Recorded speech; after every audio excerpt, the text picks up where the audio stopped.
बेशक जाट और गुजर नॉर्मल सामान्य कैटेगरी में आते हैं, लेकिन आप रहेंगे फिर भी शूद्र, क्योंकि आपको बता दें ब्राह्मण, क्षत्रिय और वैश्य ये आपको समझने वाले नहीं हैं। और खासकर यदि ब्राह्मण और क्षत्रियों की बात की जाए तो वो तो आपको बिल्कुल मुंह लगाएंगे नहीं। आप चाहें जो गरीब, शोषित और निचले पायदान की जातियां हैं उन पर लगातार उनका शोषण करते रहिए, उन पर अत्याचार करते रहिए, लेकिन ब्राह्मण और क्षत्रिय फिर भी आपको साथ लेने वाले नहीं हैं। समय आने पर आपको धुतकारते रहेंगे, आपकी सुनेंगे नहीं। यदि कोई भी अपराध हो जाता है, यदि आपका और उनका बीच में कोई इस तरह का मन मुटाव हो जाता है, झगड़ा हो जाता है, तो वो केयर जो ब्राह्मण क्षत्रिय हैं वो सिर्फ अपने तरफ ही झुकेंगे, अपनों की तरफ झुकेंगे, तुम्हारे तरफ नहीं झुकेंगे। यदि कोई केस होता है, कोई मुकदमा होगा, तो उन लोगों की सुनवाई होगी, आपकी नहीं।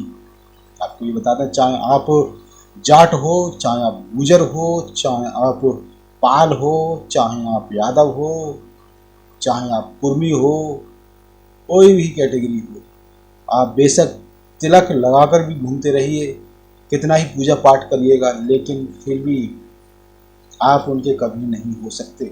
क्योंकि ये उदाहरण देखने को मिल रहा है गाजियाबाद लौनी विधायक नंद किशोर गुजर का। आपको बता दें कि जिस तरह से आप तस्वीरों में देख सकते हैं कि किस तरह से जो नंद किशोर गुजर ने राम कथा आयोजन कराने का एक शपथ ली थी, संकल्प लिया था, लेकिन वहीं जो कमिश्नर हैं, कमिश्नर ऑफ पुलिस, उनको रोकने की कोशिश की जा रही है। उन्होंने कलश यात्रा का आयोजन किया था और इस कलश यात्रा को पुलिस कहीं ना कहीं रोकती हुई नजर आ रही है, जबकि वो भारतीय जनता पार्टी से विधायक हैं, जीतो ये विधायक हैं, लेकिन अपनी ही पार्टी के खिलाफ उन्हीं के पार्टी के जो ऑफिसर हैं वो उनकी सुनते नहीं हैं। क्यों नहीं सुनते? क्योंकि वो गुजर हैं, गुजर समुदाय से आते हैं। और आपको बता दें कि गुजर बेसिकली ओबीसी से आता, सामान्य में तो उसे रख लिया गया है, लेकिन वो यदि हम हिंदू धर्म की, क्योंकि गुजर कहते हैं कि गर्व से हम हिंदू हैं, लेकिन हिंदुओं की यदि आपको औकात बता दी जाए, आपको बताया जाए तो ब्राह्मण गुजर क्या ब्राह्मण होते हैं? मैं उससे पूछना चाहता हूँ कि ब्राह्मण कैटेगरी में आते नहीं आते? क्योंकि ब्राह्मण कैटेगरी में कौन? पंडित जी, उपाध्याय, मिश्रा, दुबे, शर्मा, ये ब्राह्मण कैटेगरी में आते हैं, पंडित जी। और वहीं आपको बता दें अब फिर वो किस तरह से उच्च वर्ण में हो या सामान्य में आते हैं। आपको बता दें क्या गुजर की बात की जाए तो क्या वो क्षत्रिय में आते हैं? क्षत्रिय में भी नहीं आते, क्योंकि क्षत्रिय में ठाकुर आते हैं, राठौर आते हैं, राणा आते हैं, ठाकुर आते हैं, सिंह आते हैं। ये सब क्या गुजर सिंह होते हैं? क्या गुजर ठाकुर होते हैं? क्या गुजर राठौर होते हैं? क्षत्रिय कैटेगरी में। वैश्य की बात की जाए, क्या गुजर वैश्य में आते हैं?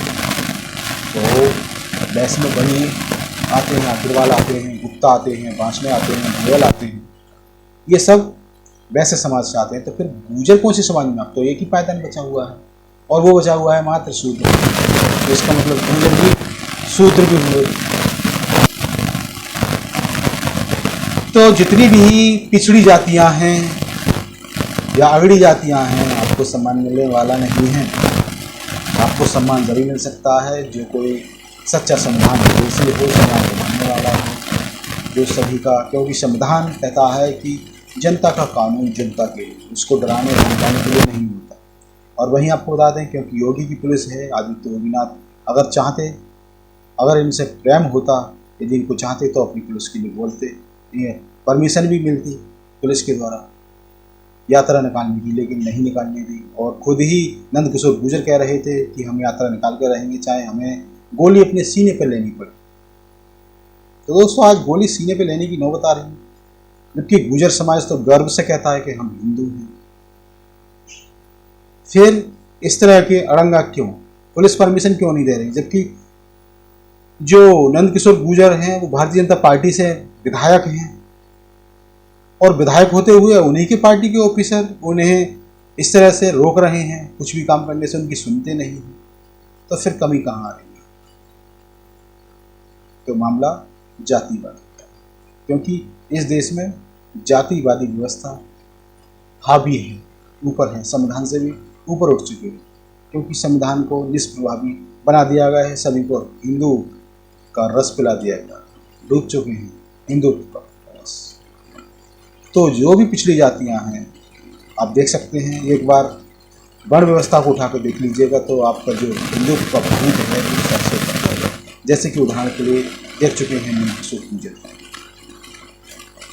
तो दोस्तों ये बड़ी खबर थी, और अब तस्वीरों में देख सकते हैं कि किस तरह से देखिएगा पुलिस रोक रही है। ये देखिएगा डीजे आ गया है और डीजे को उसके बाद रोका जा रहा है पुलिस के द्वारा। ये देखिएगा ये जो सर पर जो पुराण है, पोती होती है, वो पोती रखकर चल रही है। आपको बता दें कि जितने भी पिछड़े हैं, दलित हैं, वो शूद्र कैटेगरी में आते हैं। यदि हिंदू अपने आप को मानोगे तो सबसे जो निचले पायदान पर कैटेगरी होती है, नीच कैटेगरी होती है, शूद्र होती है, और वो उसी में आते हैं सब। आप वो सोचते हैं कि हम जो शेड्यूल कास्ट है उससे ऊपर हैं, शेड्यूल ट्राइब है उनसे ऊपर हैं, तो आपकी गलत फहमी है। क्योंकि वो शेड्यूल ट्राइब हो, शेड्यूल कास्ट हो, या फिर अदर बैकवर्ड कास्ट हो, सब ही यदि आप हिंदू मानते हैं तो शूद्र कैटेगरी में आएंगे। और आपको बता दें कि जो हिंदू हैं वो वैसे 3 कैटेगरी, ब्राह्मण, क्षत्रिय, वैश्य, शूद्र, जो कि ऑल ओवर इंडिया की बात की जाए तो ये तीनों मात्र 15% हैं। लेकिन आप 85% हैं, फिर भी अपना राज नहीं कर पाते, अपनी व्यवस्था खुद बनाओ।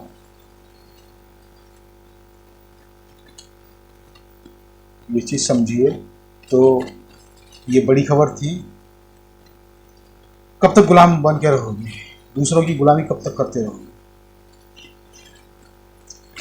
खुद दूसरों को राजा बनाते हो लेकिन खुद गुलाम बनते हो। जैसे कि देखने में मिल रहा है, उत्तर प्रदेश का उदाहरण है। 2017 में इलेक्शन हुए थे, ये अफवाह फैलाई गई थी कि भाई मुख्यमंत्री मौर्य समाज से होगा, और पूरे मौर्य समाज का वोट गया भारतीय जनता पार्टी को। और उसके बाद मुख्यमंत्री की रेस में किसको लगाएगा? ब्रजेश पाठक और तमाम जो ठाकुर, पंडित, मतलब ब्राह्मण, क्षत्रिय, क्योंकि वो चाहते हैं कि सिर्फ राज तो ओनली ब्राह्मण क्षत्रिय ही करें, और जो अर्थव्यवस्था कौन संभाले? वैसे संभाले। तो आप कहाँ रह गए? तो जिनके मन में ये हिंदुत्व का भूत है, और जो अपने आप को शेड्यूल कास्ट से ऊपर समझते हैं, वो ये देख लें कि आप कभी भी ऊपर पायदान पर नहीं आ सकते। हमेशा शूद्र ही रहोगे, चाहे आप जाट हो, चाहे गुजर हो, चाहे दूसरा समाज। तो बहुत बड़ी खबर थी ये।